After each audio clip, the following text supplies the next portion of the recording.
Eh bien, bonsoir à toutes et à tous. Nous sommes heureux de vous accueillir ce soir pour cette conférence sur l'architecture frugale. On fête le mois de l'architecture. On a déjà commencé à la Maison de la Citoyenneté avec une très belle exposition que je vous engage à aller voir si vous n'avez pas pu déjà la voir. Et voilà, donc aujourd'hui, moi je vais vous présenter quand même les personnes qui sont les maîtres d'œuvre de cette exposition et puis de ces journées de l'architecture. Je vous passe la parole, Madame Legendre. Bonsoir à tous et merci pour la ville de Saint-Giron de nous accueillir ici dans la salle Max Lander pour ce premier rendez-vous ciné-architecture organisé par l'ESTIV, la scène nationale de Foix et de l'Ariège, que je représente. Je suis Christine Bellouer, secrétaire générale. Et ces rendez-vous, il y en a deux sur la saison. Toujours un premier à l'automne et puis un deuxième en juin. Eh bien, nous le faisons en partenariat avec le CAUE et le syndicat des architectes de l'Ariège. Donc, Madame Legendre, Agnès Legendre, qui est la directrice, et Isabelle Rouillard et Julie Portetroc, qui est dans la salle, qui sont les coprésidentes du syndicat des architectes de l'Ariège. Un grand merci à Philippe Madec, qui a dit oui quasiment spontanément à notre invitation pour cette conférence qui s'intitule « L'invention de l'architecture frugale ». Avant de donner la parole à Agnès Legendre, je voudrais juste dire que le second rendez-vous aura lieu en juin 2026, cette fois-ci à l'ESTIV, avec un architecte qui s'appelle Paul Landauer et qui va aborder la question de l'architecture et la mort. Juste avant cette conférence, on aura un rendez-vous un peu exceptionnel, très singulier, qui sera une balade chorégraphique dans un cimetière, le cimetière de Foix. C'est une proposition d'un artiste qui s'appelle David Roland, et cette proposition s'appelle « Au milieu d'un lac de perles ».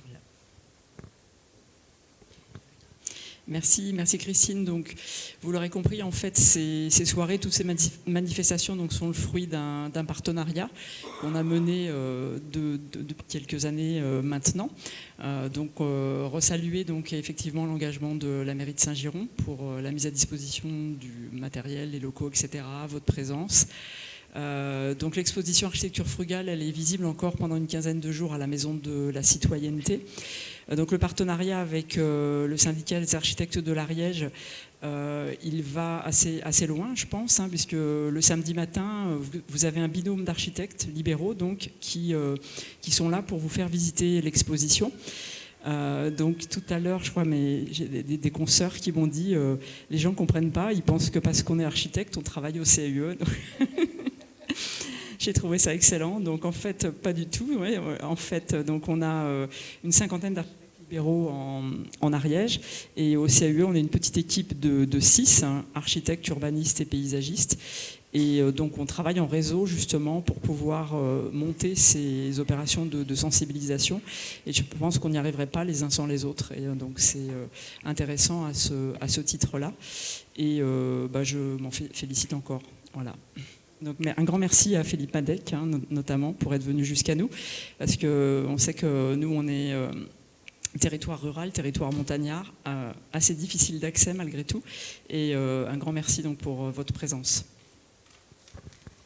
Bonsoir, donc je suis Isabelle Rouillard, je représente là ce soir le syndicat des architectes de l'Ariège.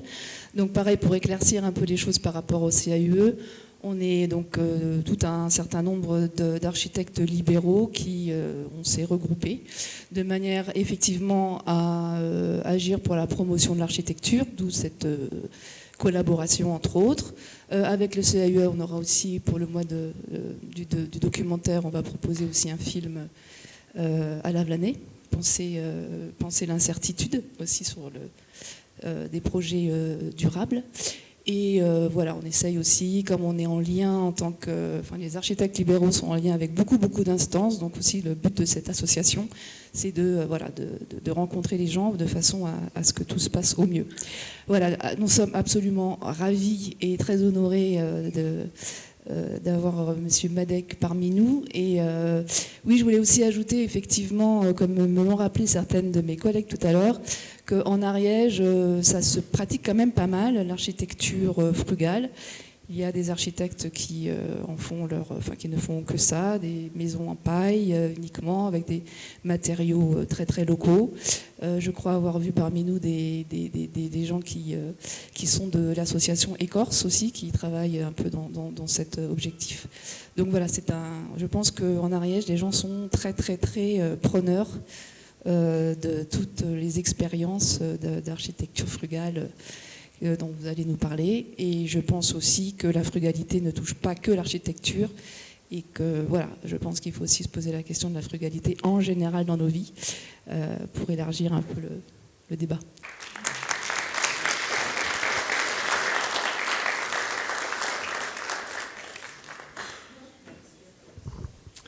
Eh bien, bonjour, enfin bonsoir, et merci d'être ce soir au rendez-vous.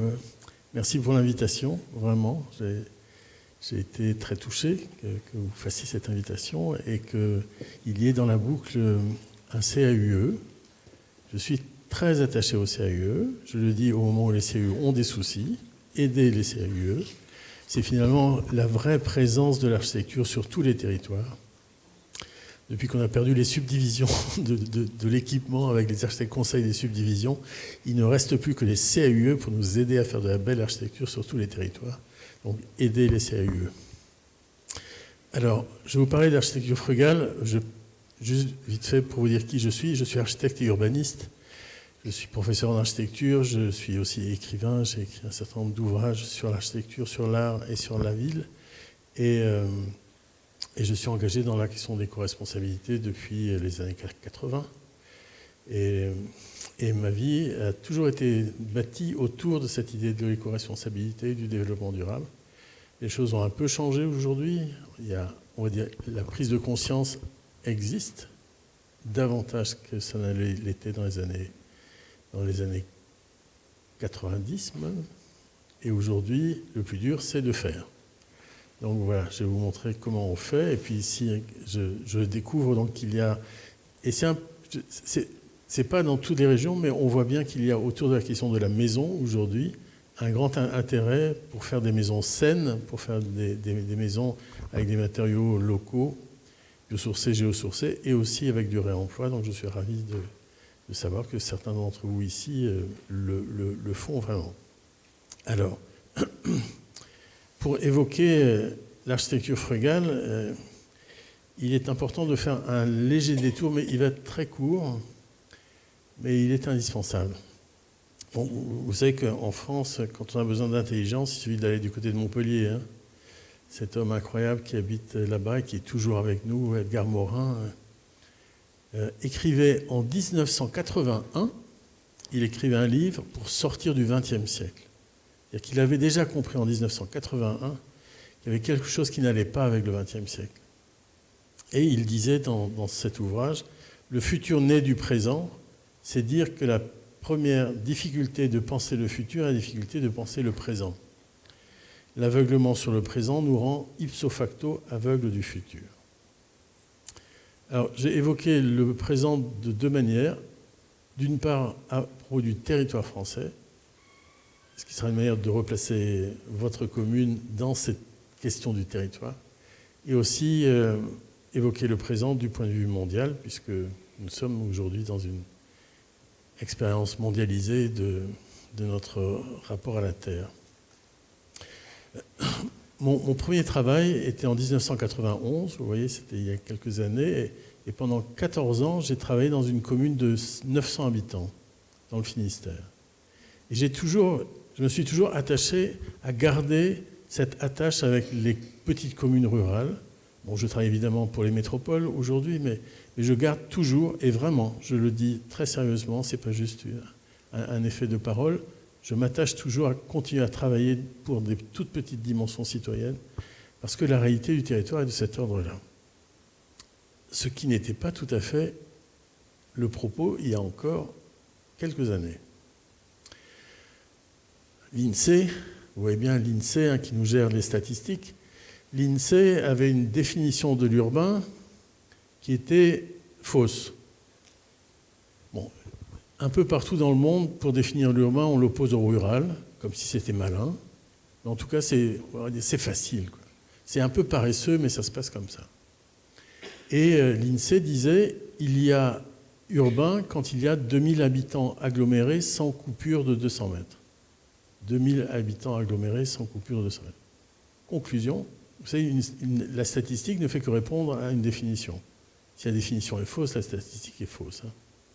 Et donc la réponse de l'INSEE, c'était 77,5% de la population française est urbaine.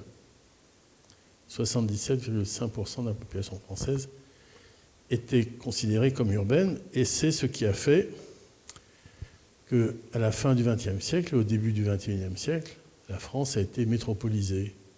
Puisque toute la population était dans les villes, intéressons-nous aux métropoles, et puisque les métropoles étaient finalement la manière pour notre territoire de se mettre en concurrence avec l'étranger, les métropoles sont arrivées vite fait, bien fait. Bon. Je ne suis pas tout à fait d'accord avec toutes les actions des Gilets jaunes, mais les Gilets jaunes avaient fait la plus jolie critique de l'aménagement du territoire tel qu'il était issu des ponts et chaussées, donc de Michelin. Voilà. Parce que la réalité de la France, c'est ça. Il y a, tous les 20 ans, un congrès de l'ONU qui s'appelle Habitat. Il ne se tient que tous les 20 ans. Et ce congrès parle de l'établissement humain, c'est-à-dire de ce qui nous intéresse au plus haut titre tous les jours. Qu'est-ce que c'est qu'une maison? Qu'est-ce que c'est qu'une ville? Qu'est-ce que c'est que l'architecture? Comment on vit ensemble? L'ONU n'en parle que tous les 20 ans. J'étais expert de l'ONU pour le dernier sommet qui était à Quito en 2016. Et à Quito en 2016, la Banque mondiale, l'OCDE, l'IAO, la FAO, la Commission européenne ont décidé de revoir les définitions de l'urbain. Donc ils ont fait ce travail-là au niveau mondial. Ils n'ont pas changé les définitions pays par pays, puisqu'en fait, les définitions pays par pays sont liées aux cultures, sont liées à une manière déjà de vivre ensemble. Non, ils ont ajouté une condition, la densité au kilomètre carré. Et à partir de ça, on n'a plus du tout parlé de urbain et de rural, terminé. On est revenu à la notion de la commune. Commune dense, commune semi-dense, commune peu dense et commune très peu dense. Donc c'est terminé le rural qui s'oppose à l'urbain. On est enfin dans un regard sur l'établissement humain qui considère qu'il y a au moins 4, mais il y en a en fait 5, puisque le semi-dense peut être plus ou moins dense. Conclusion. Et donc conclusions qui ont été acceptées à l'ONU, qui ont été acceptées par tous les pays. Donc le nouveau portrait du monde, je vous le dessine là, il date de 2020, il a été accepté, y compris en France. L'INSEE a fait amende honorable. Et donc les chiffres en France, c'est la France est à 37,9% de communes denses, 32,8% de communes peu denses et très peu denses. Grosso modo, comme la moyenne en Europe, c'est 28%, la France est un des pays les plus ruraux d'Europe. Et les 33 autres pourcents qui restent, c'est le territoire. C'est le semi-dense, c'est le territoire qui est habité. Vous êtes ici, dans une commune, on va dire semi-dense, mais même voilà, entre le peu dense et le semi-dense. Et donc 33%. Je vous dis ça parce que c'est fini de penser qu'il y a les métropoles et puis rien sur le territoire. Enfin, vous imaginez, il y a quand même quelqu'un qui a dessiné cette carte où le territoire est gris, il n'y a que les métropoles qui ont de la couleur. Donc c'est fini ces choses-là. Et ce que vous représentez, le territoire que vous représentez, c'est le tiers de la population française. Ou en tout cas, il appartient à une logique du tiers de la population française. Et donc, on arrête de penser métropole, on arrête de penser à l'urbain à tout prix, on commence à penser à la différence des territoires. Et dans le mouvement d'influidité aux et créative, je vous le redirai tout à l'heure, on dit on arrête d'aménager le territoire, on ménage les territoires. On arrête de penser qu'il faut des autoroutes pour gagner 15 minutes et on fait attention aux territoires, aux différences des territoires, et ce sont des territoires habités. Donc voilà, je voulais commencer par ça. Le monde d'aujourd'hui, le portrait de la France d'aujourd'hui est celui-là. Et le portrait du monde, c'est que la planète n'est plus à 54% majoritairement urbaine, ce que disait l'ONU, elle est à 48%. Donc vous voyez, ça change notre relation quand même à ce qu'on appelle l'établissement humain, c'est-à-dire la façon dont nous sommes sur Terre. Alors cette façon dont nous sommes sur Terre est confrontée à une situation inédite. Enfin, je pense qu'aujourd'hui, je le dis très rapidement, j'ai commencé à faire des conférences sur le développement durable au début des années 90, je prenais du temps pour expliquer l'état de la planète. Aujourd'hui, c'est plus l'appel, quoi. Tout le monde le sait finalement. Mais quelques images, ça peut servir pour se rappeler la réalité de cette condition. Voilà, c'était l'année dernière, ça. Donc vous avez à la fois Valence, inondée, Los Angeles, brûlée, une commune, enfin, au Tibet, très largement, tremblement de terre et des villes qui disparaissent, et Mayotte, sous les cyclones. Et si vous regardez bien là, vous avez l'eau, le feu, l'air et la terre, c'est-à-dire les 4 éléments de la nature. Ceux-là, ils se rappellent à nous. Et c'est pas un gag, ça. Hein. Je sais. Moi, j'enseigne à La Réunion, donc après Chido, à Mayotte, c'est passé à La Réunion. Quoi. Et peut-être que certains d'entre vous avaient des amis étudiants qui étaient en Erasmus à Valence. Et on sait très bien que les débordements d'eau, enfin les inondations, ça arrive. Quoi. Et ça n'arrive pas qu'au-delà des montagnes. Donc il faut se souvenir de ça. Notre travail est de cet ordre-là. Pendant longtemps, on a pensé qu'on réussirait à maintenir les températures sous plus 1,5 degré. C'était le grand propos du GIEC depuis que le GIEC était créé dans les années 80. Aujourd'hui, on sait que le plus 1,6 degré a été atteint l'année dernière et que dans tous les discours officiels maintenant, l'objectif c'est de ne pas dépasser plus 2,4 degrés et qu'il y a aujourd'hui des actions pour réfléchir au plus 4 et au plus 1 degré. Dans les départements qui sont des départements liés à des montagnes, la température monte plus vite que nulle part ailleurs. Puisque la température était plus basse, les Alpes, par exemple, ont déjà dépassé plus 4 degrés de moyenne. Donc en fait, cette lutte commune pour éviter que les choses se produisent, c'est en partie ce qui a amené aussi la frugalité à exister, parce que nous sommes responsables de ça, nous les bâtisseurs. Quand je dis les bâtisseurs, je pense aux paysagistes, je pense aux aménageurs, je pense aux constructeurs, je pense aux architectes évidemment, aux ingénieurs. Tous ensemble, nous sommes responsables avec la construction de 40% des émissions de gaz à effet de serre au niveau mondial. Quand on fait de l'aménagement, vous rajoutez 20%. Moi, je suis architecte et urbaniste, donc je peux dire que mon activité est responsable de 60% des émissions de gaz à effet de serre. Donc notre monde, mon monde des bâtisseurs, doit être à la fois capable de se souvenir de ça. Quand on coule une tonne de béton, on émet une tonne de CO2, par exemple. Enfin, il y a plein de chiffres qui sont très forts. Les déchets, dans le monde entier, les déchets du bâtiment, c'est 60%. En France, c'est 70% des déchets globaux. Et en Ile-de-France, c'est 75% des déchets globaux viennent du bâtiment. Et après, il faut les trier. Donc, notre monde, mon monde, celui des bâtisseurs, a une part conséquente dans cette situation. Et c'est une part qui va très loin. En fait, toutes nos décisions sont géopolitiques. Bon, j'étais expert du Grenelle de l'environnement qui s'est tenu en 2007, où toutes les parties se sont retrouvées autour d'une table pour essayer de prendre une position dès 2007 sur l'avenir de l'énergie en France et de ça. Et dans la loi qui est sortie, la loi Grenelle 2, il était dit qu'en 2020, tous les bâtiments devaient être BEPOS, c'est-à-dire que tous les bâtiments neufs en 2020 devaient produire l'énergie nécessaire à leur utilisation. On n'y est pas, hein. Et vous le savez bien qu'on n'y est pas. Et pour y arriver, il fallait que toutes les maisons soient passives en 2015. Ça ne s'est pas fait. En tout cas, j'ai fait partie de ceux qui avaient poussé cette idée-là. Et cette diapositive, je l'utilise depuis 2008, c'est l'année qui a suivi le Grenelle de l'environnement, où je me souvenais de ce que l'on avait fait passer sur le fait que les architectures devraient produire leur propre énergie. Et je rappelais que si toutes les architectures, tous les bâtiments étaient BEPOS, produisaient leur propre énergie, on dépendrait moins du gaz de M. Poutine ou des guerres des Américains pour maîtriser le pétrole en Irak. On le voit bien aujourd'hui, c'est encore plus fort, évidemment. C'est vrai pour toutes les énergies, puisque les guerres contemporaines sont liées à la maîtrise des énergies naturelles.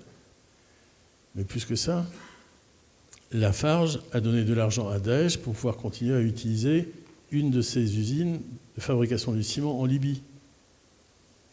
Donc si on utilisait moins de béton, peut-être qu'on mettrait moins ces entreprises multinationales à produire à tout prix, comme on dit, là pour le coup à tout prix, quoi. Donc vous comprenez que tous nos choix sont géopolitiques. Quand on choisit un parpaing plutôt qu'une pièce de bois pour faire la cabane au fond de son jardin, c'est un choix géopolitique. Ça va jusque-là. Et évidemment, ça l'est encore plus pour des gens comme nous, les professionnels, qui devons faire des choix. Donc voilà. La situation est celle-là, et notre travail est face à ça. Donc, en fait, il y a 7 ans maintenant, avec Dominique Gozin-Muller, qui est au milieu, qui est une architecte auteure, et avec Anna Bornarel, nous avons lancé le manifeste de la frugalité heureuse et créative. En fait, ce manifeste, on l'a fait, parce qu'on en avait marre, quoi. On voyait que ça ne bougeait pas, que finalement, on nous faisait croire qu'il y aurait des changements, mais il n'y en avait pas. Et puis, on assumait la responsabilité de nos actions. C'est un peu finalement ce que j'ai fait devant vous tout à l'heure. Et puis surtout, on sait faire autrement. On sait faire autrement, et depuis longtemps. Mais sauf que l'on n'était pas rassemblés, on n'existait pas comme un mouvement, on existait comme des acteurs, enfin voilà, peut-être comme certains d'entre vous dans ce département. Et il nous fallait absolument nous rassembler. Il nous fallait nous reconnaître.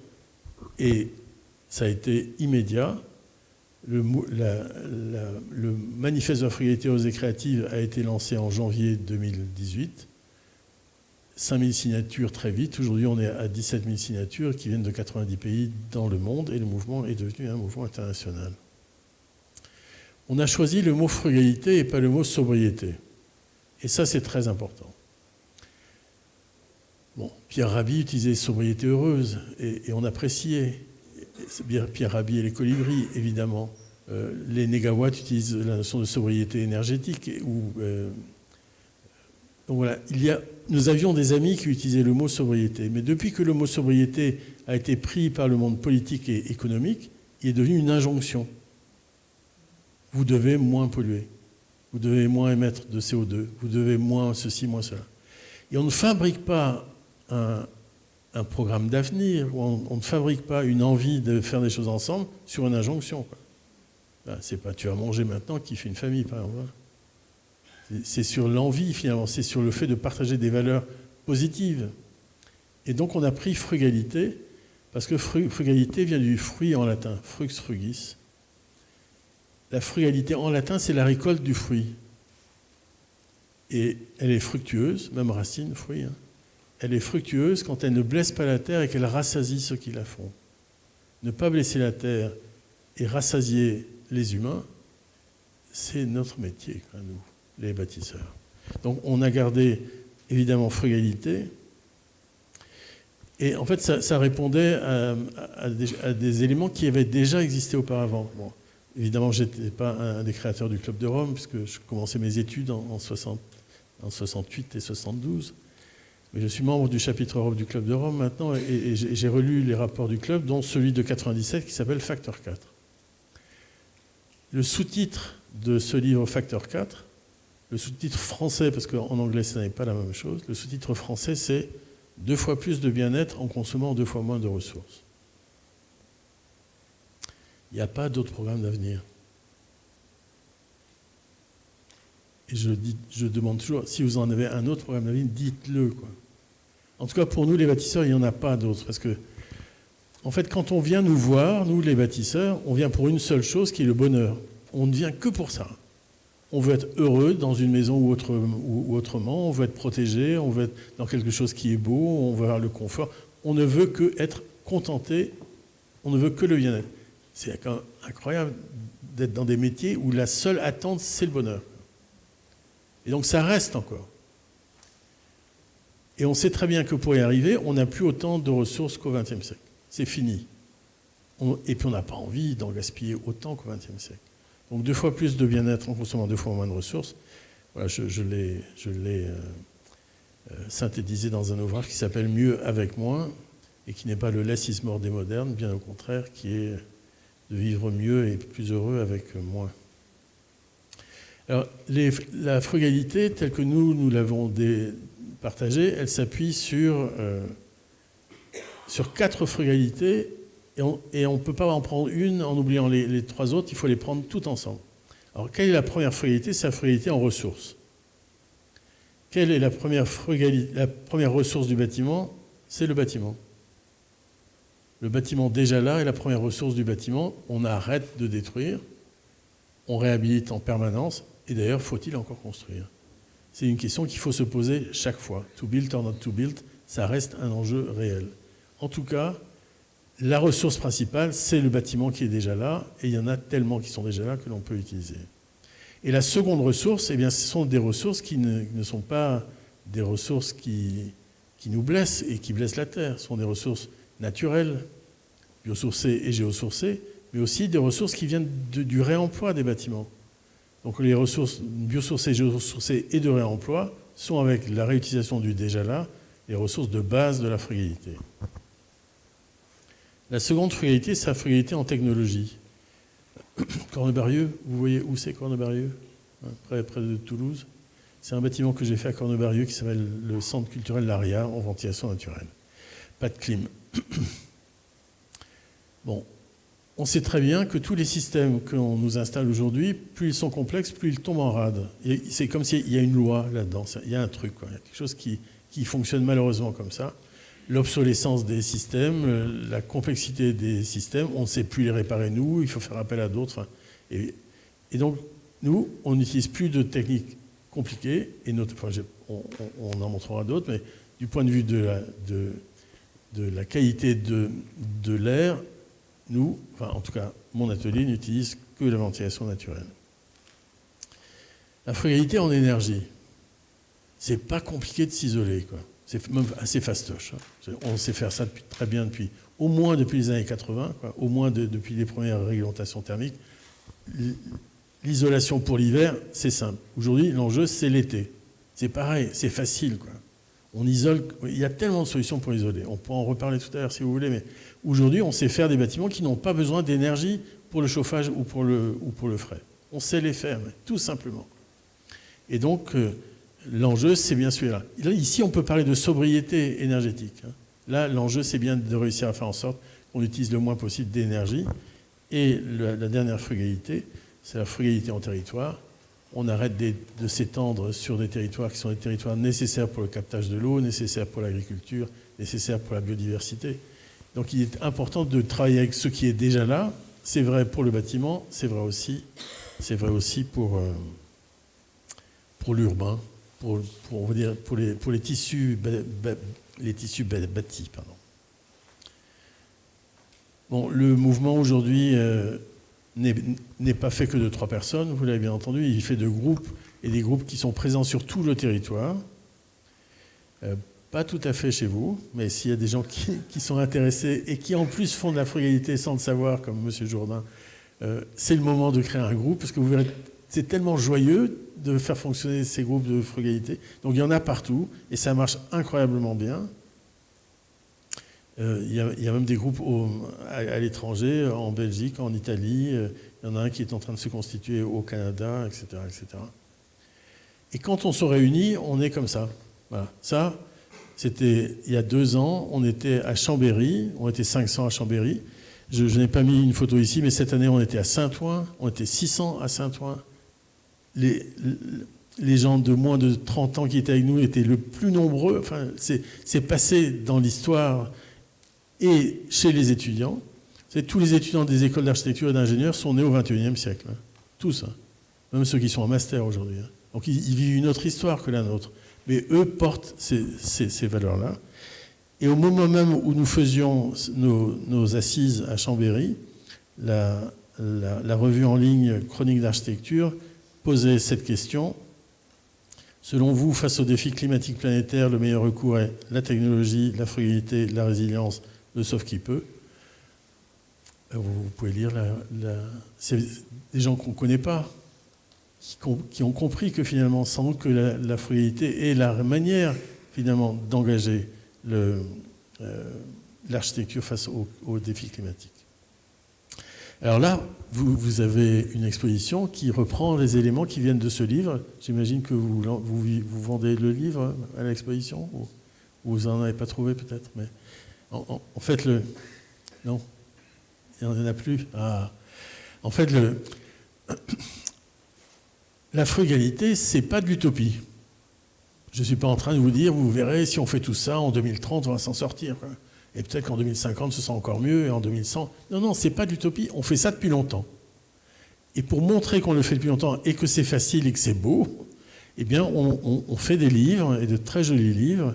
C'est Dominique Gozin-Muller qui est la chef de toutes ces collections. On l'a fait en grand test, Auvergne, Hauts-de-France, Côte d'Azur, chez vous, Occitanie, Nouvelle-Aquitaine, Bretagne. Et récemment, on a pris un certain nombre d'éléments de ces différents ouvrages, dont certains ne parlent que de réhabilitation. Celui de Aura et celui de le nouveau de Provence-Alpes-Côte d'Azur ne parlent que de réhabilitation. Et donc on a fait un petit journal des possibles que l'on diffuse auprès des élus et qui montre comment, dans des communes partout en France, les élus font le choix de la réhabilitation et d'une pratique éco-responsable. Voilà. Donc aujourd'hui, on va dire que l'exemplarité est là. Cyril Dion nous avait demandé de faire un livre pour les anciennes élections municipales. Donc on a écrit cet ouvrage qui s'appelle « Commune frugale », où on retrouve le propos de l'ONU sur le fait de... Maintenant, on parle de commune pour pouvoir revenir finalement au plus proche de la réalité de l'établissement humain. Et on avait ajouté en dessous la révolution du ménagement. Cet ouvrage donc, qui est paru chez Actes Sud, en fait, se structure autour de 4 idées. Alors, je sais qu'il y a des élus ici, mais je vais quand même le dire. On arrête d'administrer, on s'engage. Parce que le fait d'administrer isole, d'une certaine manière, que s'engager, c'est tout le monde qui s'engage. Le second, c'est on ne consomme plus, on contente. C'est-à-dire qu'on répond aux besoins nécessaires à la vie de tous et on contente surtout les plus démunis. On arrête de construire, on réhabilite. Et puis, on arrête d'aménager, on ménage. Ménager, c'est prendre soin. C'est pas compliqué. Hein. Après, d'autres ont utilisé d'autres mots pour ça, mais c'est le care. C'est une façon de regarder finalement un territoire qui est habité et de faire en sorte qu'il s'adapte. La frugalité devient acte politique. La ville de Bordeaux a lancé le label bâtiment frugal bordelais, qui fonctionne. C'est la deuxième version est en cours maintenant. Et depuis peu, et là, d'une certaine manière, c'est presque un scoop, il y a la charte du bâtiment frugal sud-aquitain qui a été mise en place par ceux qui sont plutôt du côté du Pays Basque. C'est-à-dire que cette notion fédère les acteurs. En fait, la frugalité est un outil très simple pour mettre les acteurs ensemble autour de la table. Et puis, ce qu'on a vu, et on ne s'y attendait pas au début, mais et que les architectes se sont souvenus que, en fait, leur métier, c'est un métier politique. Les architectes sont dans la ville, sont dans la cité, sont dans l'espace public. Tous les bâtisseurs sont dans l'espace politique et l'espace public. Et là, maintenant, nous, on est associés, notre association La Frugalité Rose et Créative, est associée avec d'autres associations. Il y a une autre francophone qui est en Suisse, qui s'appelle les Architectes pour le Climat, et germanophone aussi, vous voyez. Et toutes ces associations se sont regroupées pour avoir un poids. Et là, par exemple, nos représentants sont à Belém pour la COP qui est en cours, pour rappeler qu'il ne faut pas que l'ONU oublie l'établissement humain et que peut-être qu'il faut faire autrement que un sommet Habitat 3 tous les 20 ans. Alors, voilà, ça c'est le mouvement, c'est ça, l'engagement, c'est ça.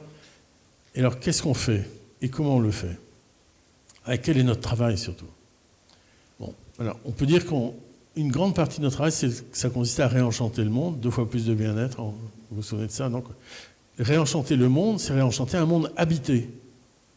Alors, si vous voulez dire, on peut mettre de côté réenchanter et on dit réparer, réhabiliter le monde déjà là, pour que les gens vivent mieux, pour qu'il y ait moins de pollution, enfin bref, tout ça.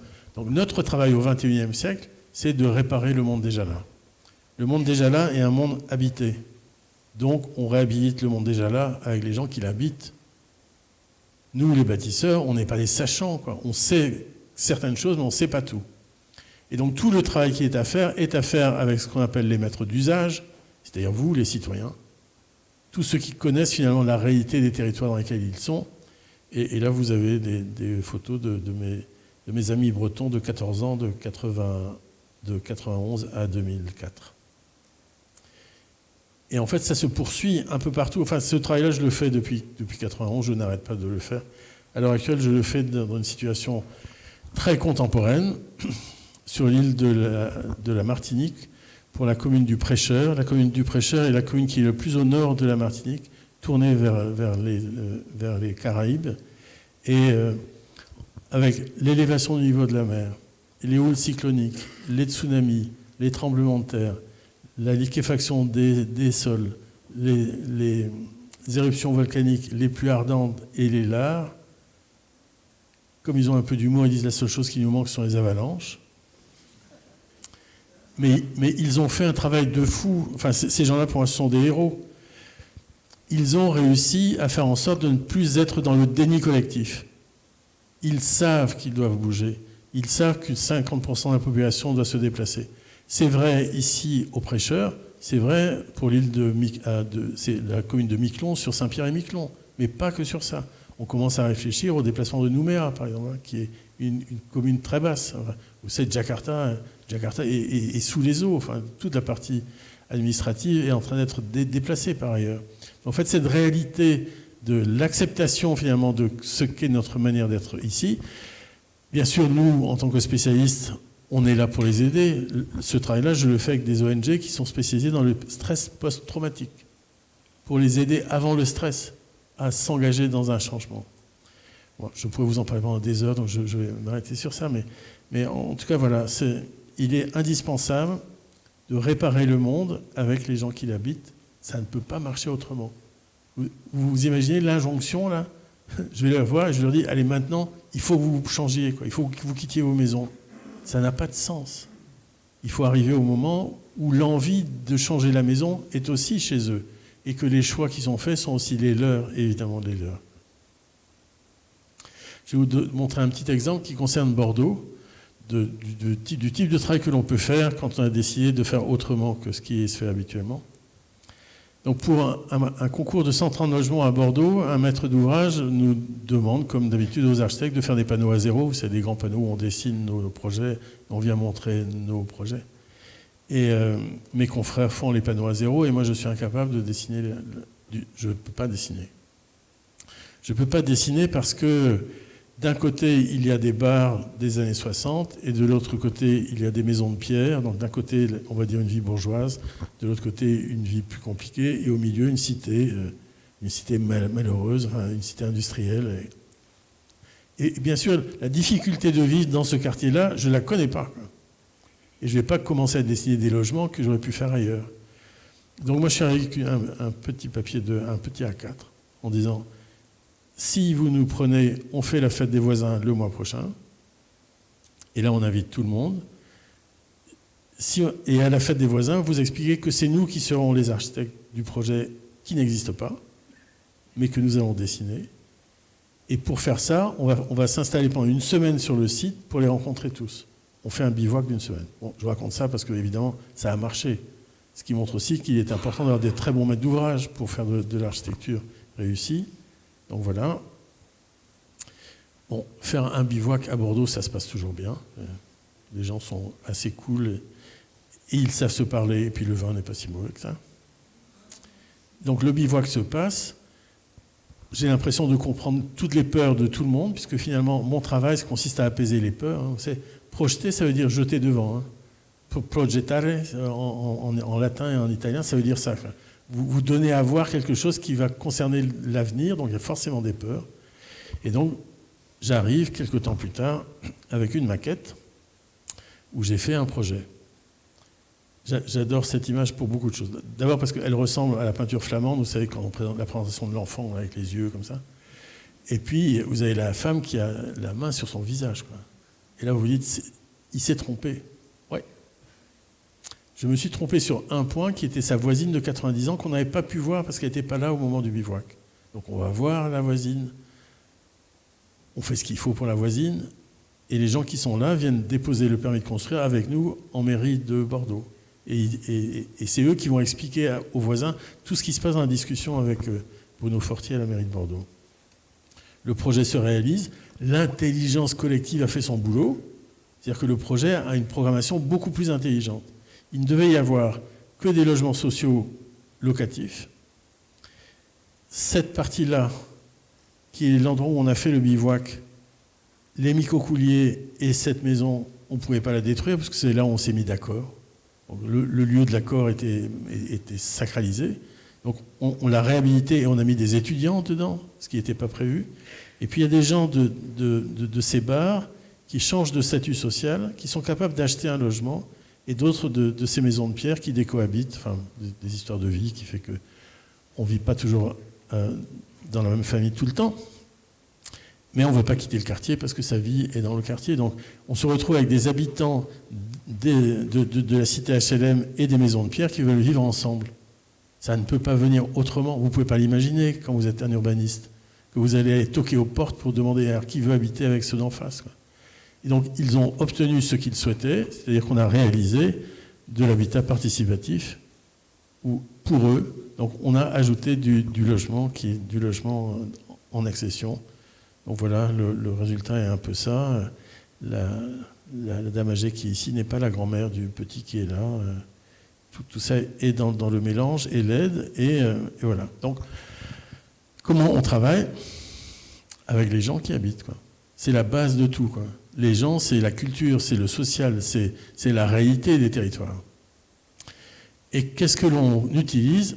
Les matières. Les matières biosourcées, géosourcées et de réemploi. Ici, vous avez une image de certaines matières qui ont été utilisées dans mon atelier.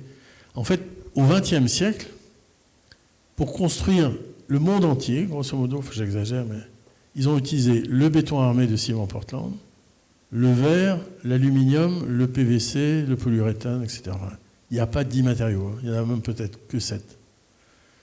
Quand vous laissez de côté ça, quand vous dites que vous arrêtez de construire comme cette manière qui a détruit la planète, vous ouvrez un coffre au trésor. Chaque fois que vous arrivez quelque part, vous recherchez les ressources locales, les savoir-faire et les ressources locales, et là, c'est infini. Les ressources d'ici, c'est pas celles de chez moi en Bretagne, quoi. Et comme j'habite à Bruxelles maintenant, c'est pas non plus comme celles qui sont en Belgique. Et évidemment, tous les choix que l'on fait sont liés à cette réalité de la proximité et de l'économie locale. Donc voilà, on arrête de construire comme avant, on ouvre un coffre au trésor, et c'est tout sauf on n'est pas empêché de faire. On est au contraire dans l'abondance. La frugalité ouvre, en tout cas en ce qui concerne les bâtisseurs, à une abondance en termes de matériaux. Et puis, si on pense qu'on peut inventer un matériau biosourcé, on le fait, quoi. J'ai fait dans le Morbihan le musée de l'huître qui s'appelle Ostréapolis, et on a tout utilisé ce qu'on pouvait utiliser des huîtres, jusqu'à fabriquer un béton d'huître qui est utilisé pour le sol, donc qui est poreux, et qui a été mis au point par un programme européen qui s'appelle Interreg, entre une université belge, une université anglaise et une université française. Et donc le sol, ce sont des coquilles d'huîtres pilées. Et on a aussi utilisé les coquilles d'huîtres, là pour le coup pilées sans adjuvant, pour faire le paillage autour de tout ce qui était les plantations. Et la façade sud, qui est d'ici, est entièrement protégée avec des tuiles de récupération de ce qu'on appelait les bouquets qui servaient à faire le captage du naissain. Bon, c'est peut-être un peu technique, mais si vous voulez, je vous raconterai tout ça plus tard. Donc voilà, on peut inventer d'autres matériaux biosourcés, et puis on peut se battre. On a lancé une pétition. Alors, s'il vous plaît, signez-la. On a lancé une pétition pour baisser la TVA sur les matériaux biosourcés, géosourcés et de réemploi, pour que les matériaux vertueux ne coûtent pas plus cher que les matériaux qui nous assassinent, quoi.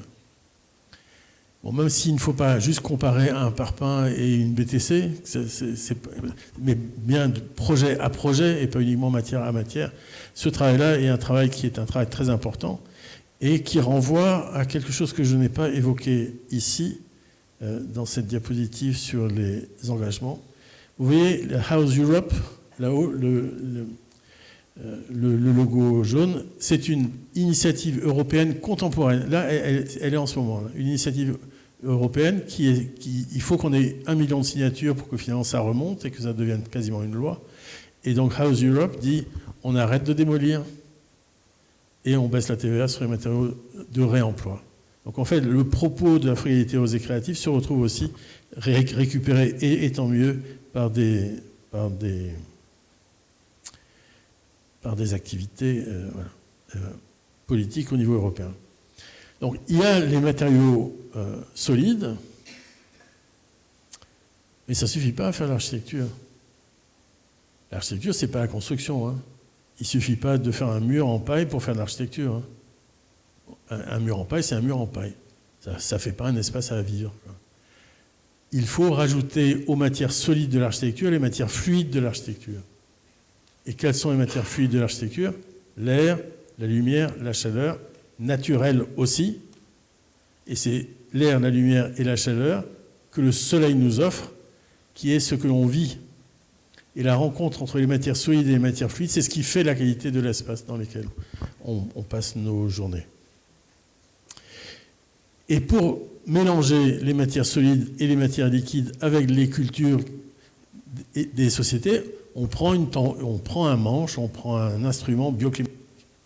C'est-à-dire qu'on regarde l'architecture dans sa relation au climat et on fait en sorte que tous les mélanges, tous les échanges entre intérieur et extérieur permettent de fabriquer l'intérieur. Donc voilà, ça n'est que de l'échange. En fait, nous, quand on fait une architecture, on la pense d'abord en coupe plutôt qu'en plan. Et surtout avant de faire de la forme, on fait des échanges.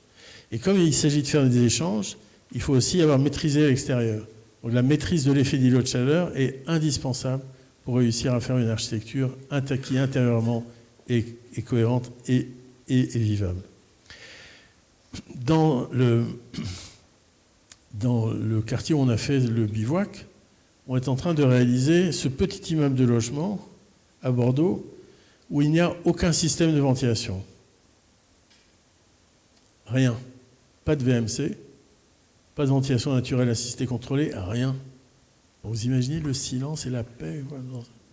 Et surtout le bonheur, parce qu'il y a des fenêtres dans toutes les pièces. Alors vous me direz que quand vous habitez des maisons, en général c'est comme ça dans les maisons, mais dans les logements collectifs contemporains, c'est pas comme ça. Le WC et la salle de bain sont souvent au milieu du logement, sans fenêtre. Et donc ici, on fait des logements tous traversants, avec des fenêtres, y compris dans les salles de bain, dans les WC, dans les cuisines, évidemment, au jour direct, et dans toutes les autres pièces.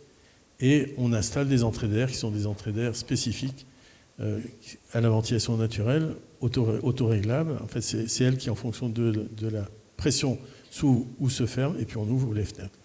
Et donc le matin, au réveil, au lieu de faire un placard, on va vers la lumière du soleil, et on ouvre, et on a un air meilleur, puisque dans les logements, l'air est moins bon qu'à l'extérieur, sauf dans les endroits. La vallée de la Chimie à Lyon, si vous voulez, c'est plus compliqué dans la vallée de la Chimie, mais partout ailleurs, finalement, l'air extérieur est plus sain que l'air intérieur. Je vais finir sur 2 maisons, et puis après on pourra se parler si vous voulez.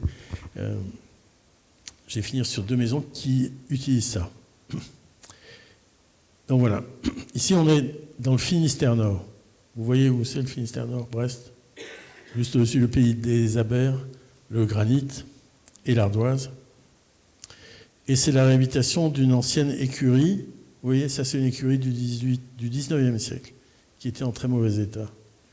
Et donc on y a fait un logement où il n'y a pas de système de chauffage, sauf un poêle à bois.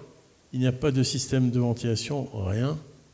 Et l'eau chaude est l'eau chaude solaire par panneau photovoltaïque, par panneau à tube sous vide.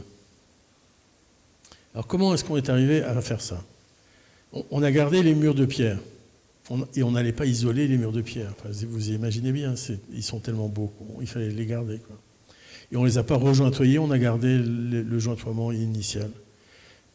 Et on a fait une boîte dans la boîte. Alors, on est en Bretagne, il y a du granit, et donc il y a du radon. Il y a du radon chez vous aussi? Non? Si, hein, il y a la montagne qui est pas loin, donc vous connaissez bien ça. Donc, on fait un radier ventilé pour faire en sorte que le radon ne monte pas dans le logement. Et au-dessus du radier ventilé, on isole ce radier ventilé avec de la mousse de verre qui est issue de pare-brise de voitures recyclées. On pose une dalle, et sur la dalle, on pose de la laine de bois. Et au-dessus de la laine de bois, on pose du parquet décollé de la laine de bois. Je voulais que les petits-enfants de cette maison, le matin, quand ils mettaient leurs pieds par terre, ils n'aient pas froid. Je peux vous dire, ça marche.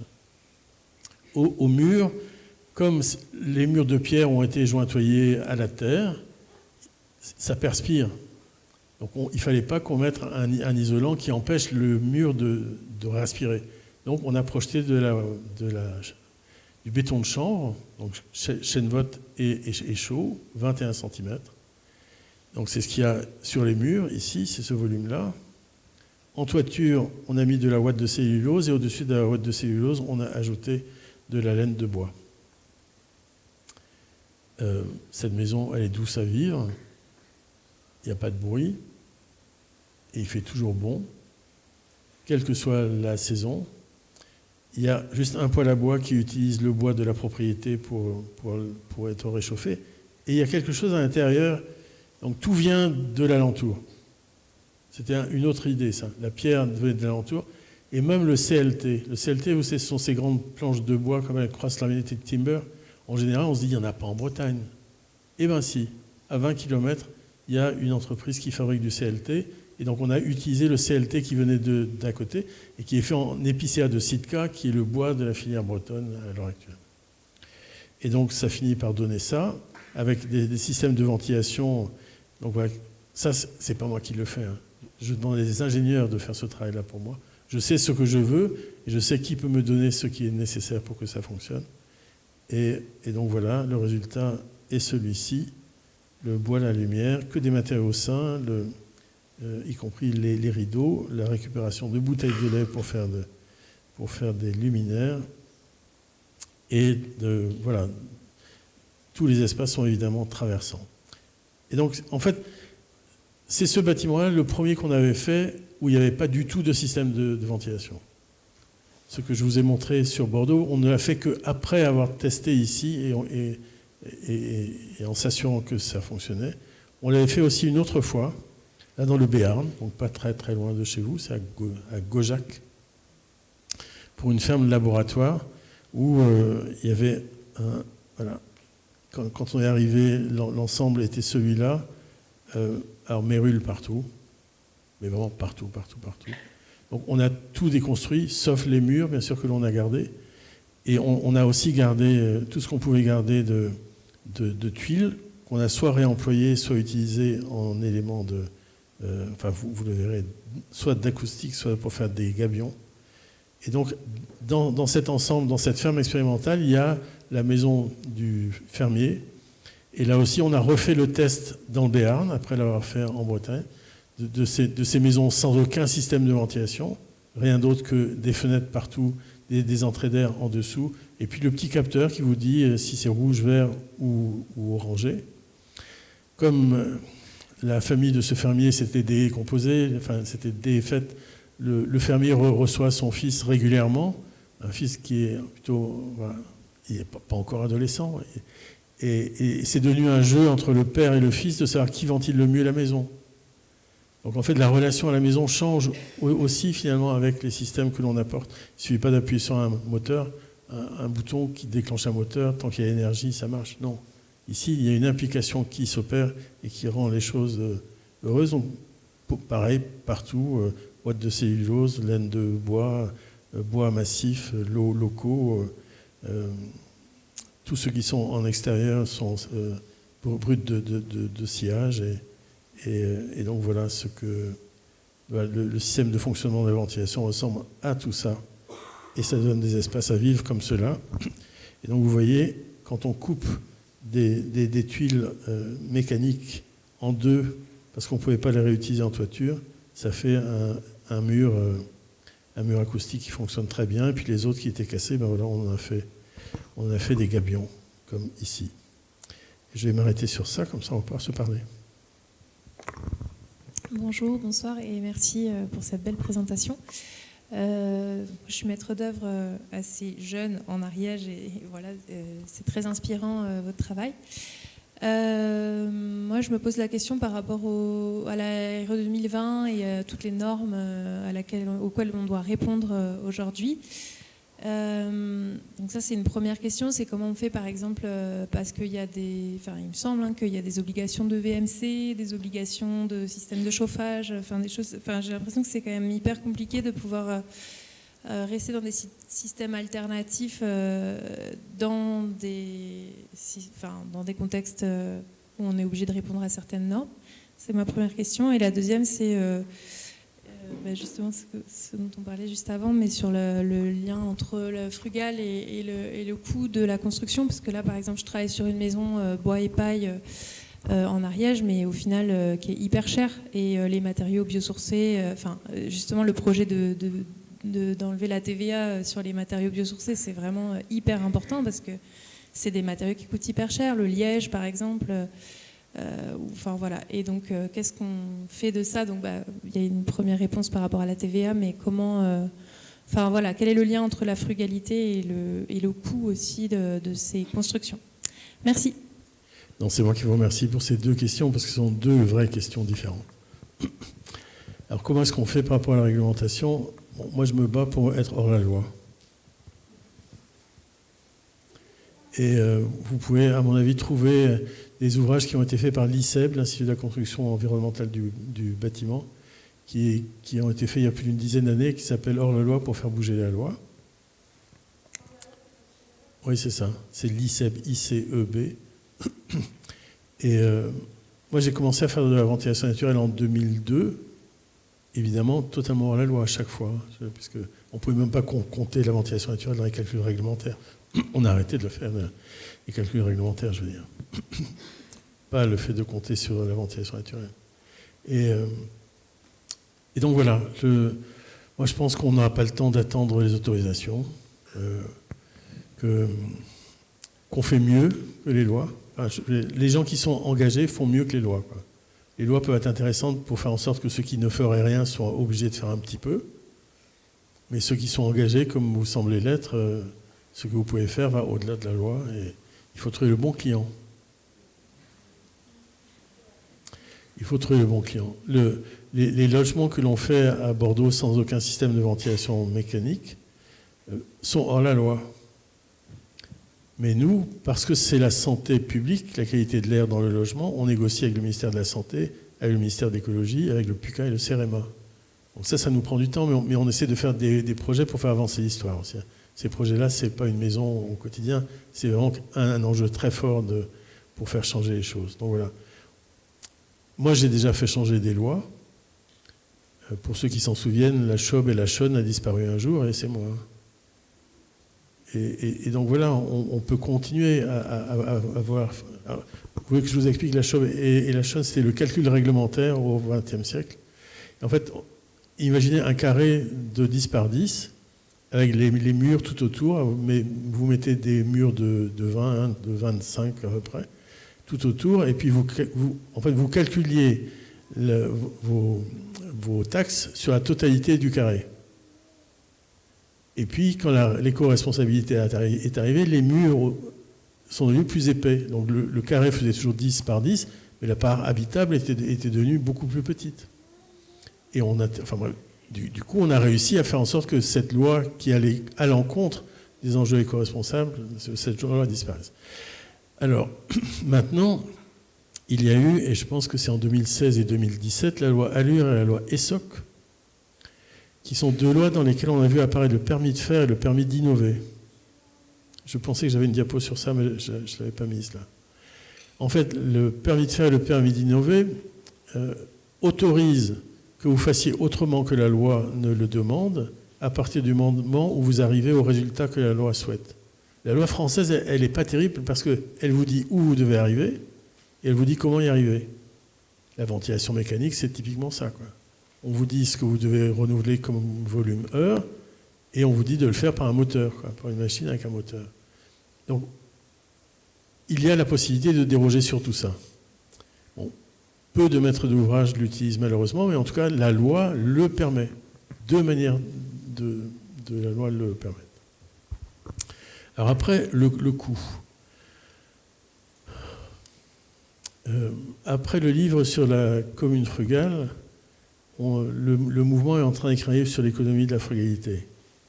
Parce qu'en fait, à chaque conférence, j'ai toujours la question que vous avez posée, combien ça coûte votre histoire? Et non, ça ne coûte pas plus cher. Et non, il faut faire des choix. Il faut faire des choix. Et je vais vous dire quel est le choix que je fais, moi. J'investis dans le clos et le couvert. Je m'en fous du second œuvre. J'exagère en disant ça, mais vraiment, je m'en fous. Ma responsabilité d'architecte et de bâtisseur, c'est de faire en sorte que le clos et le couvert ne soient pas obsolètes au moment où je donne les clés à mon maître d'ouvrage, et que le volume que j'ai construit pour lui soit capable de résister aux 70 années à venir, quoi. C'est pour ça que je ne veux pas investir par ailleurs. Je fais des choix sur ça et essentiellement sur ça. Du coup, je spatialise les budgets de mes maîtres d'ouvrage. Je ne dépasse jamais les budgets. Quand on gagne des concours sur des sommes qui sont connues et on les respecte. J'ai toujours pensé que respecter un budget, c'est une valeur éco-responsable. Donc, on fait tout pour ça. En fait, il ne faut jamais comparer, c'est un peu ce que je disais tout à l'heure à propos de la baisse de la TVA, il ne faut jamais comparer un mur en briques de terre compressée à un mur en parpaing. Un mur en parpaing isolé en polystyrène et avec un enduit plastique à l'extérieur, vous n'aurez jamais moins cher pour l'instant. Malheureusement, quoi.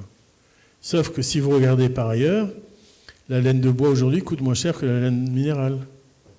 En tout cas, sur plusieurs de nos chantiers, c'est comme ça. Et puis la production de l'énergie renouvelable, depuis 4 ans, mondialement, la production de l'énergie renouvelable mondialement est plus faible que la production de l'énergie carbonée. Donc les choses sont encore en train de changer. Mais vraiment, on ne peut comparer qu'un projet à un projet et pas un matériau à un matériau. Donc les choix, nous on aime bien la notion de right tech. Bon, c'est l'opposition entre le high tech et le low tech, hein, les techniques modernistes, Beaubourg si vous voulez, et high tech, et le low tech c'est un bâtiment en bois isolé en paille. Donc évidemment, nous notre cœur va vers le low tech. Mais la réalité du travail aujourd'hui, c'est de faire ce que demande la justesse promue par la frugalité, d'utiliser la bonne technique, en bonne quantité, au bon endroit et au bon prix. Et donc nous, on appelle ça la technique juste de right tech. Et je pense qu'il faut, excusez-moi, je ne devrais pas dire ça, mais nous, ce que l'on veut, c'est trouver la solution la plus équilibrée. Je ne sais pas si j'ai satisfait votre curiosité.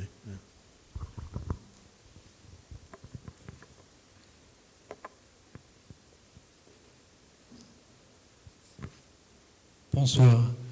Gabriel Defoy, je travaille dans une collectivité territoriale en aménagement urbain et en habitat. Et vous avez dit d'abord je vous remercie pour cette présentation. Et vous avez dit qu'un des grands thèmes de l'architecture frugale, c'était réhabiliter et ne plus construire.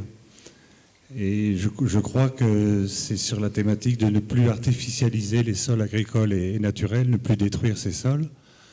Et je voulais savoir ce que vous pensiez dans la loi ZAN et de savoir si elle allait dans le sens d'une architecture frugale. Donc la loi ZAN, c'est la zéro artificialisation nette, qui consiste, je crois, en 2050, à aller progressivement vers 2050 et ne plus construire. Merci. Je vous remercie pour votre question. Je vais juste vous montrer une petite histoire très courte. J'ai fait cet écoquartier, qui est un écoquartier social, où les gens ne payent pas leur chauffage. C'est que des logements passifs. Et en fait, ce quartier-là a dévalorisé tout ce qui est autour de lui, notamment ce qui est ici, qui est un hameau de maisons Phoenix. Vous savez ce que c'est que les maisons Phoenix, hein, les murs en 3 cm de béton, 5 cm de béton sur les bords, donc voilà, les maisons Phoenix, c'est ça. Évidemment, les gens qui habitent là payent très cher pour leur chauffage. Et ils sont malheureux parce que leurs voitures se battent avec les poubelles, avec les coffrets EDF et avec les boîtes à lettres. Et tous les matins, tout le monde s'engueule, quoi. La France moche, hein, c'était ça.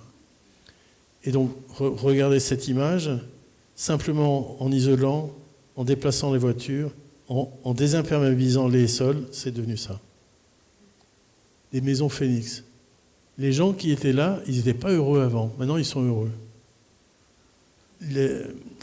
L'ANRU détruisait les maisons Phoenix toujours, quoi.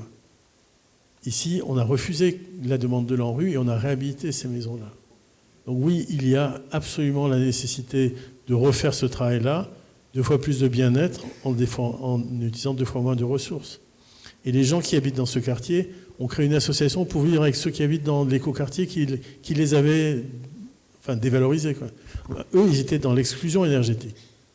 Ils ne le sont plus avec ce travail-là. Donc voilà, réhabiliter toujours, quel que soit l'objet qui est à réhabiliter, on le fait, et on le fait bien. Pour moi, la loi ZAN est une très bonne loi. Et il faut vous vous souvenez de notre formule, on arrête d'aménager le territoire, on ménage les territoires. La loi ZAN va servir à aménager les territoires à partir du moment aussi où elle s'adapte au territoire.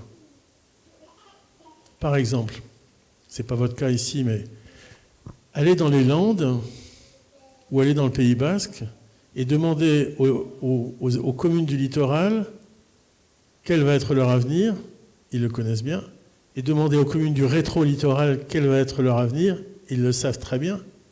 Les populations du littoral vont monter au rétro-littoral. Donc vous ne pouvez pas dire au rétro-littoral, ne construisez plus, puisque ce qui va être déconstruit du point de vue du littoral va devoir être compensé par ailleurs. Mais il faut garder en tête ce que le ZAN dit sur la nécessité de protéger les captages d'eau, de protéger les terres agricoles, enfin de protéger toute cette partie essentielle à l'établissement humain.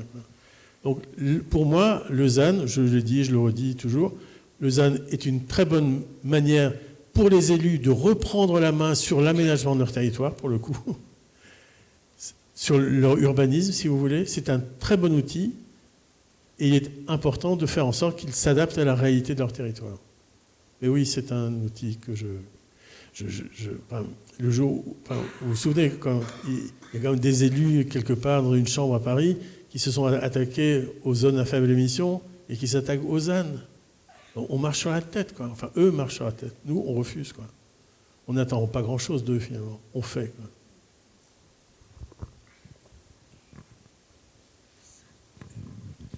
Bonsoir. Ça complète un petit peu la question précédente. Je voulais savoir, est-ce qu'il y a une législation qui s'impose aux communes concernant les nouveaux bâtiments qu'ils peuvent créer? Ou est-ce que ils font ce qu'ils veulent, quoi? Les PLU, ça existe. Les permis de construire, ça existe. Il y a tous les outils possibles et imaginables. Hein. Je ne l'ai plus en tête là, mais le Code de l'urbanisme donne aux élus tous les outils pour faire un ménagement éco-responsable de leur territoire. Vraiment, quoi. Le Code de l'urbanisme donne tout ce qu'il faut. C'est rarement utilisé. Rarement même les services nationaux revendiquent ces possibilités-là. Mais oui, les élus ont tous les moyens de le faire. Et puis certains élus se donnent les moyens de le faire différemment. Alors vous me direz que toutes les communes ne sont pas Bordeaux, bien sûr. Hein. Mais quand vous voyez que Bordeaux se dote d'un label bâtiment frugal bordelais, qui donne envie, qui ne s'impose pas. Parce que la question, c'est il faut donner envie, quoi. Il faut que les gens fassent ça avec de l'ambition. L'injonction, ça ne marche pas chez nous, quoi. Donc il faut faire des propositions réelles. Moi, vous savez, pour moi, entre 1997 et 2007, il s'est passé une période assez unique dans l'histoire de l'urbanisme en France. Juste après l'apparition de la HQE, les régions, les départements, les villes ont revendiqué la HQE, et dans tous les programmes qui étaient dirigés ou qui dépendaient de ces institutions, la HQE s'imposait. En tout cas, la HQE était absolument demandée.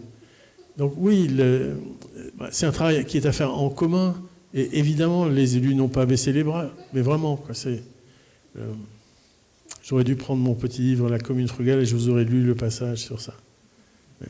Mais je me souviens plus de. Je préfère ne rien dire plutôt que de dire des bêtises sur les numéros des articles du Code de l'urbanisme. Voilà.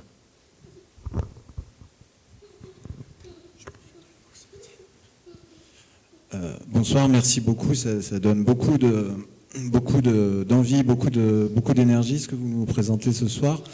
Et je réagis à votre remarque sur le fait qu'en Ariège, il n'y ait pas de groupe frugalité sur le département et invite les personnes dans la salle à se poser la question d'en créer un ensemble. Moi, je travaille à l'association Écorce. Je pense qu'on serait plusieurs à vouloir participer là-dessus. Et avec un levier qui est peut-être un petit peu défaillant dans notre département, c'est la commande publique. Je crois qu'il y a du travail à sensibiliser nos élus sur ces questions-là. Parce que pour l'instant, c'est plutôt l'habitat individuel, la maison particulière qui tire la filière. C'est plutôt là qu'on expérimente, c'est plutôt là qu'on ose des choses éventuellement hors la loi, effectivement, sur des techniques. Je pense aux techniques d'assainissement notamment, d'assainissement écologique. Voilà, donc inviter les élus à rejoindre ce groupe qui va se constituer prochainement, je n'en doute pas, vu le nombre de personnes dans la salle. Eh bien, merci beaucoup.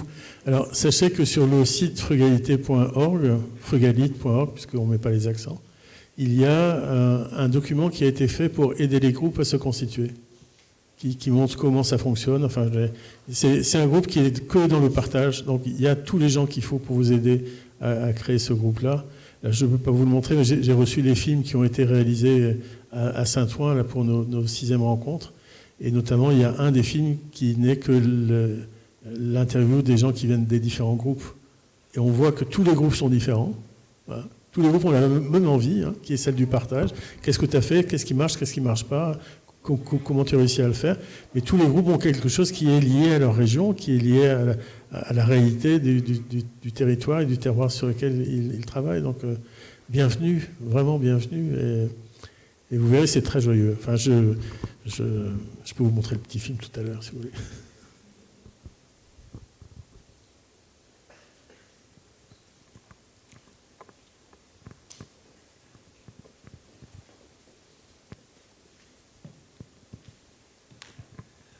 Donc moi c'est Lucien Pagny-Dujac, donc je suis paysan et architecte paysagiste et je vous remercie parce que vraiment ça fait du bien, effectivement comme dit Laëlle, d'avoir à part ce constat effectivement du réchauffement climatique et tout ça, les 2 diapos que vous avez passés, que finalement dans ce terme de frugalité il y a vraiment une puissance créative, positive, joyeuse qui permet d'envisager des milliers de scénarios qui sont adaptés à chaque population, à chaque lieu, à chaque ressource naturelle.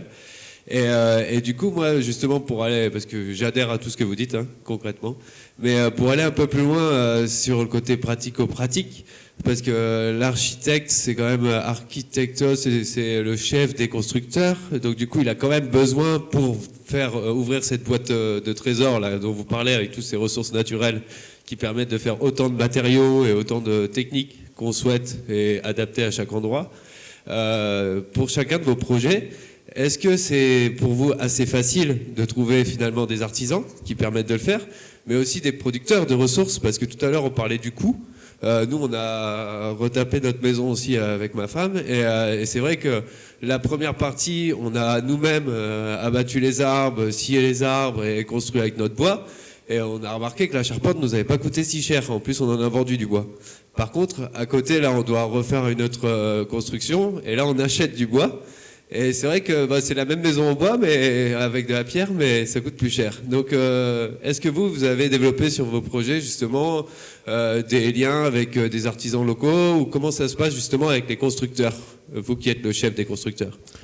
Non, en fait, je ne suis pas le chef des constructeurs. Tu as bien entendu, tout à l'heure, j'ai dit que l'architecture, c'est pas la construction.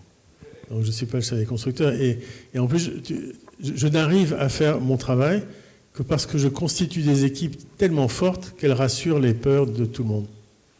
On est solide, on n'est pas là pour rigoler juste pour eux. Donc c'est très important de constituer des groupes qui fonctionnent et qui fonctionnent très très bien. Du point de vue de la ressource, une des premières tâches que le groupe de la Frugalité Heureuse Ariège pourrait faire, c'est remplir la cartographie des ressources naturelles que notre mouvement a lancée et qui existe, qui existe dans quasiment toutes les régions et où il y a les projets à aller voir, les artisans à contacter et les ressources à aller aussi questionner.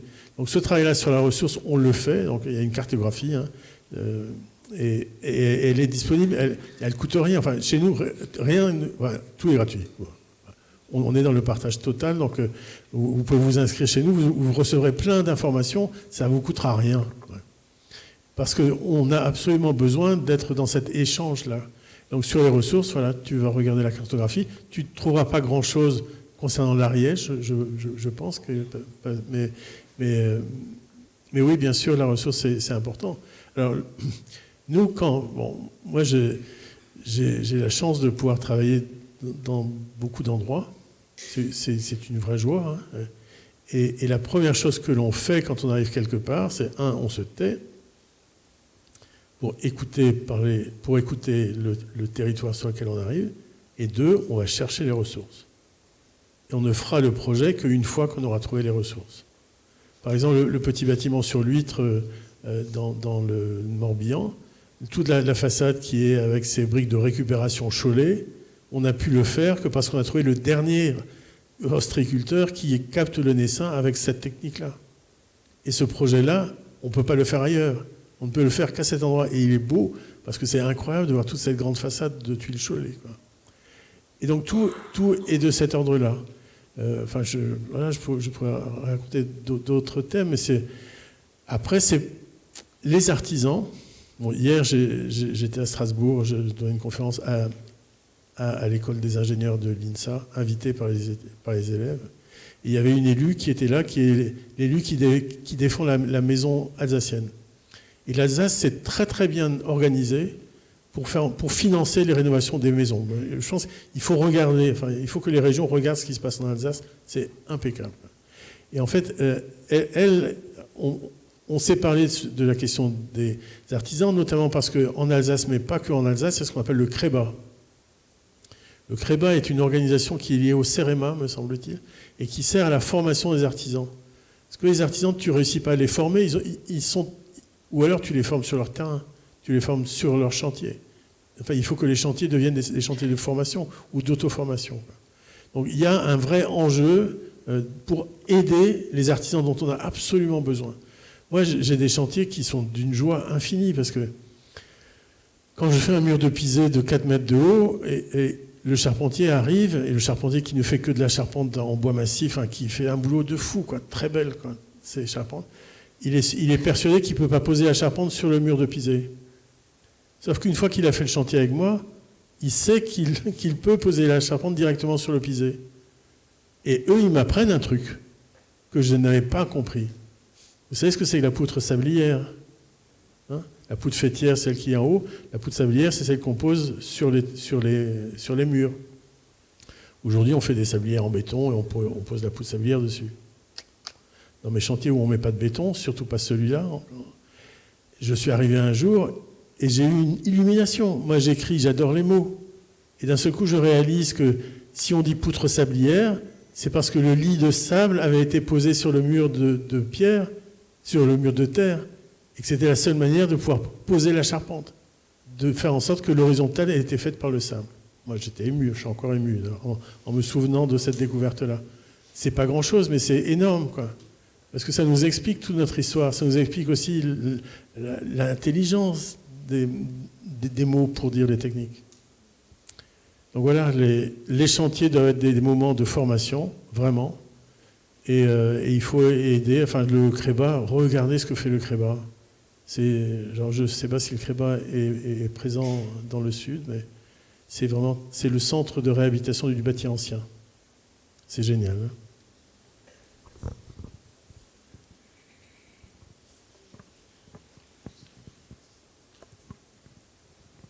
J'ai déjà pris la parole tout à l'heure, mais je reprends juste la parole pour dire qu'il y a un pôle terre qui s'est créé en Ariège avec plein d'artisans et artisanes sur la construction en terre crue, enduit, etc. Donc juste par rapport à cette question aussi des artisans et artisanes qui peuvent mettre en œuvre des matériaux biosourcés géosourcées. Voilà, donc aussi j'invite toutes les personnes architectes, maîtres d'œuvre qui veulent aussi rejoindre pour pouvoir mieux mettre en œuvre dans leur projet ces matériaux, de venir me voir après et qu'on les rajoute dans la mailing list. Voilà. Vous voyez, ça sert à ça, la frugalité. Ça sert à faire passer ces informations-là. Et en fait, dans quasiment toutes les régions de France, ces savoir-faire-là, aujourd'hui, sont portés par de jeunes acteurs et de jeunes actrices. Et quand vous regardez les jeunes architectes, ils n'ouvrent plus leur agence avec leur nom, hein. C'est fini ça. Hein. Ils font des collectifs. Et des collectifs où ils ne sont même pas associés, mais ils sont dans un collectif et ils travaillent ensemble. Et les collectifs réinventent tout. Réinventent leur relation à la commande, ils réinventent la façon de faire du projet, ils réinventent la manière de construire le projet, parce que souvent, dans les collectifs, les jeunes architectes ont envie de mettre la main à la pâte et de travailler. Donc il y a des vrais changements qui se passent aujourd'hui. Il y a quelque chose, par exemple, qu'on ne sait pas encore totalement encadrer, et la MAF ne sait pas comment le faire, qui est l'architecte accompagnateur. En fait, dans la jeune génération, il y en a beaucoup qui en ont marre de l'œuvre, enfin, qui n'ont pas envie de faire des œuvres, quoi. Qui n'ont pas envie de faire des bâtiments comme ce que je fais encore, mais qui ont envie d'accompagner des démarches de citoyens qui veulent faire leur maison. Parce que c'est aussi un enjeu pour faire une économie, hein, de faire soi-même. Et donc, cette notion d'architecte accompagnateur est petit à petit en train de rentrer dans notre histoire. Juste pour compléter ce que disait Dounia sur la filière terre, il y a une réflexion sur la pierre sèche aussi, notamment, qui est en cours, qui est menée par le parc naturel régional, et puis avec des artisans qui cherchent des gisements, qui cherchent à réhabiliter des petites carrières locales, à récupérer des pierres issues de ruines aussi. Et il y a aussi une grosse dynamique sur le bois, avec la branche locale du RAF, le réseau pour les alternatives forestières, qui rassemble différentes personnes liées à la filière forêt-bois, qui se parlent entre le propriétaire forestier, le bûcheron, jusqu'au charpentier, au menuisière, en passant par les scieurs, les débardeurs et débardeuses. Et il y a vraiment une structuration de filière qui se met en place pour essayer de rapprocher justement les gisements des utilisateurs. C'est le Vorarlberg qui donne des exemples en France. Hein. Voilà. Comment finalement... Souvent ces filières sont presque des filières familiales aussi. Hein, enfin bref, on peut parler encore longtemps de ça. Mais c'est bien que ça se mette en place chez vous. Hein. Merci beaucoup. C'est moi qui vous remercie pour cet échange.